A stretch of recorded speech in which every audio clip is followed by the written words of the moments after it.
नमस्कार, मैं हूं रत्ना और आप देख रहे हैं सी न्यूज भारत। वक्त हो चुका है स्पीड न्यूज का, जहां हम बात करेंगे देश के अलग अलग राज्यों से आई कुछ खास खबरों के बारे में। सोनभद्र के ओबरा स्थित बीटीपीएस पावर प्लांट के स्विच यार्ड नंबर 1 में आग लगने से अफरा तफरी मच गई और काले धुएं से आसमान ढक गया। डीएम और एसपी ने मौके का निरीक्षण कर कारणों की जांच और सुधार के निर्देश दिए। पहले भी यहां आग लग चुकी है, जिससे बड़ी दुर्घटना की आशंका जताई जा रही है, जबकि विभागीय अधिकारी अब तक चुप है और करोड़ों के नुकसान की संभावना बताई जा रही है। सोनभद्र से सी न्यूज संवाददाता कुंदन चौधरी की रिपोर्ट। जोधपुर के सांसी बस्ती स्थित परमार्थम श्री माधव सेवा समिति केंद्र पर राजस्थान ब्राह्मण सेवा परिषद गौ समाज प्रकोष्ठ द्वारा एडवोकेट संजीव व्यास के निर्देशन में हनुमान चालीसा पाठ के साथ 30 जरूरतमंद बच्चों को सैंडविच खिलाकर अल्पाहार सेवा की गई।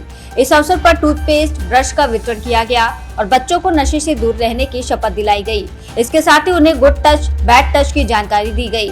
बच्चों ने मंत्र और भजन प्रस्तुत किए। कार्यक्रम में कई समाज सेवियों ने सहयोग किया। जोधपुर से सी न्यूज संवाददाता आनंद शर्मा की रिपोर्ट। अलवर जिले के राजगढ़ में भारत सरकार के निर्देशानुसार स्कूली बच्चों को आतंकी हमले जैसे आपात स्थितियों से बचाव के लिए मॉक ड्रिल और प्रशिक्षण के माध्यम से जरूरी सुरक्षा उपाय सिखाए जा रहे हैं। इसके तहत विद्यालयों में नागरिक सुरक्षा मानक अभ्यास जागरूकता अभियान चलाया जा रहा है। राजगढ़ से सी न्यूज संवाददाता राजकुमार गुप्ता की रिपोर्ट।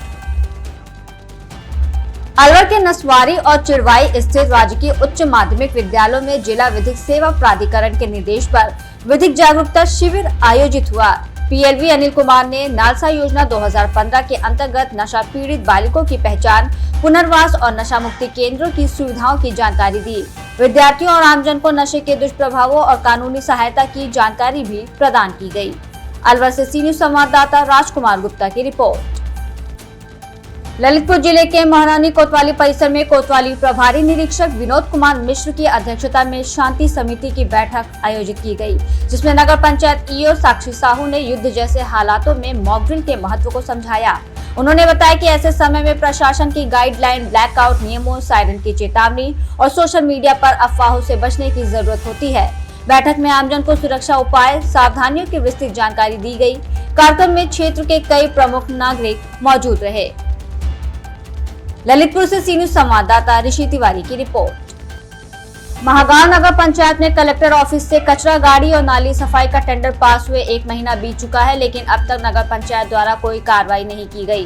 वार्ड क्रमांक 9 और 14 में नगर सेवकों की पहल पर सफाई शुरू हुई, जबकि वार्ड 7 और 8 में अब तक नालियों की सफाई नहीं हुई है। हालात ऐसे हैं कि कुछ मजदूरों को अपने घर के पास की जाम नालियों की सफाई खुद करवानी पड़ी, जिससे नगर पंचायत की कार्यप्रणाली पर सवाल उठ रहे हैं। यवतमाल से सी न्यूज संवाददाता आशीष खड़से की रिपोर्ट। झारखंड के हिमांशु जोशी द्वारा रामपाल महाराज के खिलाफ सोशल मीडिया पर अपमानजनक टिप्पणियां करने से उनके भक्तों और परिजनों को ठेस पहुंची। इसके विरोध में राजगढ़ जिले के विभिन्न थानों में ज्ञापन दिया गया, जिसमें जोशी की गिरफ्तारी की मांग की गई। भक्तों ने केंद्र सरकार और राष्ट्रपति से अपील की कि ऐसे व्यक्ति को कड़ी सजा दी जाए और समाज में नफरत फैलाने वाले शख्स के खिलाफ कार्रवाई की जाए। राजगढ़ से सी न्यूज संवाददाता जावेद लाल की रिपोर्ट। अखिल भारतीय विद्यार्थी परिषद जोधपुर महानगर में हाल ही में पहलगाम में हुए आतंकी हमले के जवाब में भारतीय सेना द्वारा ऑपरेशन सिंदूर के तहत की गई सफल एयर स्ट्राइक का जोरदार स्वागत किया गया। कार्यकर्ताओं ने राजकीय कन्या महाविद्यालय मगरा जोधपुर परिसर में इकट्ठा होकर आतिशबाजी की और राष्ट्रवादी नारों के साथ भारतीय सेना की साहसिक कार्रवाई का अभिनंदन किया। आभाविप जोधपुर महानगर मंत्री विशाल गौड़ ने कहा कि देश की सुरक्षा और संप्रभुता के लिए हर युवा को सेना और देश के समर्थन में खड़ा होना चाहिए। जोधपुर से सी न्यूज संवाददाता आनंद शर्मा की रिपोर्ट। ग्वालियर में शातिर ठगों ने बुजुर्ग महिला माया देवी गर्ग को अपना शिकार बनाया और उनके सोने के जेवरात लूट लिए।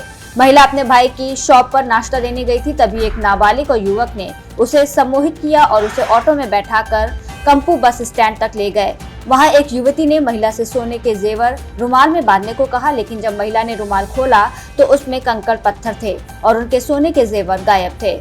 इस घटना को सीसीटीवी में कैद किया गया, जिसमें युवक, युवती और एक नाबालिग शामिल थे। पुलिस ने देर रात तक मामला दर्ज नहीं किया, जिससे महिला को थाना जनकगंज और थाना कंपू के चक्कर लगाने पड़े। ग्वालियर से सी न्यूज संवाददाता शिवम सिंह चौहान की रिपोर्ट। नर्मदा जिले के गेगडिया के पास आज सुबह एक गंभीर हादसा हुआ जिसमें 2 युवकों की मौत हो गई। ये घटना देवलिया 4 रास्ते से आगे हुई, जहां सड़क पर गिरा हुआ पेड़ बाइक सवार युवकों के लिए हादसा का कारण बना।